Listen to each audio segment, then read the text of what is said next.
Hi friends, ഇന്ന് നമ്മൾ different ആയിട്ടുള്ള ഒരു എഗ് കറിയാണ് ഇവിടെ ഉണ്ടാക്കാൻ പോകുന്നത്. ഇത് ചോറിൻ്റെ കൂടെയും ചപ്പാത്തി, അപ്പം, പൂരി എല്ലാത്തിൻ്റെ കൂടെയും നല്ലൊരു കോമ്പിനേഷനാണ്. നല്ല ടേസ്റ്റി ആയിട്ടുള്ള ഒരു കറിയാണ്. മധുരം കിച്ചൻസ് ആൻഡ് വ്ളോഗ്സിൻ്റെ ഒരു പുതിയ വീഡിയോയിലേക്ക് എല്ലാവർക്കും സ്വാഗതം. വീഡിയോ എങ്ങനെ ഉണ്ടാക്കാൻ നോക്കാം. ഞാനിവിടെ ഒരു 4 മുട്ടയാണ് എടുത്തിട്ടുള്ളത്. അത് നമ്മൾ പുഴുങ്ങിയെടുത്തിട്ടുണ്ട് കേട്ടോ. അത് ആദ്യം തന്നെ നമ്മൾ ഫ്രൈ ചെയ്തെടുക്കണം. അതിന് വേണ്ടി ഒരു പാനിലേക്ക് ഞാൻ കുറച്ച് എണ്ണ ഒഴിച്ച് കുറച്ച് മുളക് പൊടിയും മഞ്ഞൾപ്പൊടിയും ഉപ്പും കൂടി ഇട്ട് മിക്സ് ചെയ്തിട്ടുണ്ട്. അതിലേക്ക് എഗ്ഗൊന്ന് നമുക്കിട്ട് ഫ്രൈ ആക്കി എടുക്കാം. ചെറുതായിട്ടൊന്ന് എഗ്ഗിൻ്റെ പുറത്തൊന്ന് വരഞ്ഞു കൊടുത്തിട്ടുണ്ട്, ആ മസാലയൊക്കെ നല്ലപോലെ ഉള്ളിലേക്ക് പിടിക്കാൻ വേണ്ടിയിട്ട്. ഇത് സിമ്മിൽ തന്നെ വെച്ചൊന്ന് ഫ്രൈ ആക്കി എടുക്കണം കേട്ടോ. ഇനി നമുക്ക് ഈ എഗ്ഗ് ഫ്രൈ ആവുന്നതിൻ്റെ കൂടെ തന്നെ അതിലേക്ക് ഒരു പേസ്റ്റ് ആവശ്യമുണ്ട്. അത് നമുക്കിപ്പോൾ റെഡിയാക്കി എടുക്കാം. അതിനായി ആവശ്യമുള്ളത് കാഷ്യൂനട്ട് കുറച്ചുണ്ട്, ഇഞ്ചി, വെളുത്തുള്ളി, വലിയ ഉള്ളി. മീഡിയം സൈസിൽ 2 വലിയ ഉള്ളിയാണ് അവിടെ എടുത്തിട്ടുള്ളത്. ഇതിൻ്റെ അളവെല്ലാം സ്ക്രീനിലും ഡിസ്ക്രിപ്ഷനിലും ഡീറ്റെയിൽ ആയി കൊടുത്തിട്ടുണ്ട്, നോക്കണേ.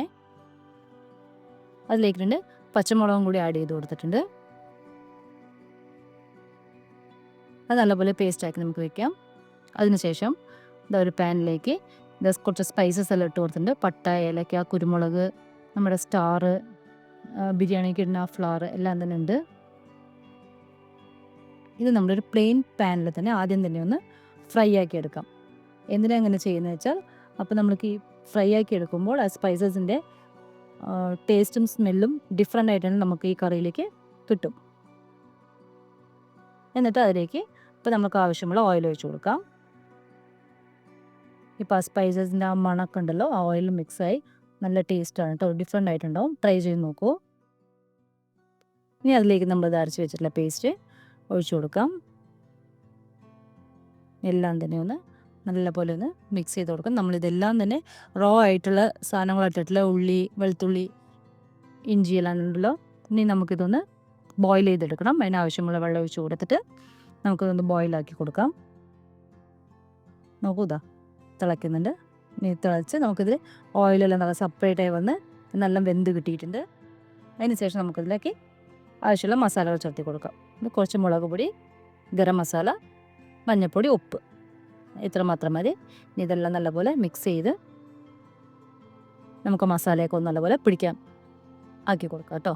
നോക്കൂ, കണ്ടോ, ഇപ്പം മസാല എല്ലാം പിടിച്ച് ആ കളർ തന്നെ ഡിഫറെൻ്റായി വന്നിട്ടില്ലേ, നല്ല ടേസ്റ്റിയും കൂടിയാണ്.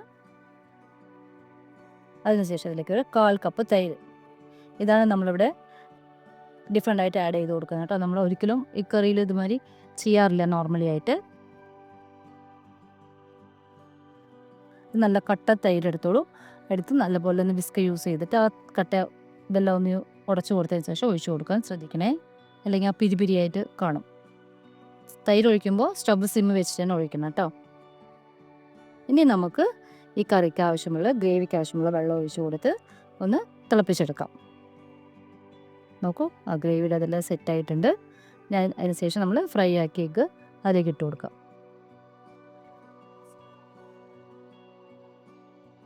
ഇതൊന്ന് 2 മിനിറ്റ്സ് വെച്ച് നമുക്കൊന്ന് തിളപ്പിച്ചെടുത്താൽ നമ്മുടെ മലായ് എഗ് കറി ഇവിടെ റെഡി ആയിട്ടുണ്ട്. ഈ ചാനൽ ആദ്യമായി കാണുന്നവരാണെങ്കിൽ സബ്സ്ക്രൈബ് ചെയ്ത്, ലൈക്ക് ചെയ്ത്, ഷെയർ ചെയ്ത്, കമൻറ്റ് ചെയ്ത് സപ്പോർട്ട് ചെയ്യണേ. ഇനി അവസാനം നമുക്കൊരു മല്ലിയില ഇട്ട് കൊടുത്താൽ നമ്മുടെ കറി ഇവിടെ റെഡി. നല്ല ടേസ്റ്റി ആയിട്ടുണ്ട്. എല്ലാവരും ഒന്ന് ട്രൈ ചെയ്ത് നോക്കി നിങ്ങളുടെ അഭിപ്രായം എല്ലാം കമൻറ്റിലൂടെ അറിയിക്കണേ. ഇതാ നമ്മുടെ മലായ് കറി ഇവിടെ റെഡി ആയിട്ടുണ്ട്. Thanks for watching.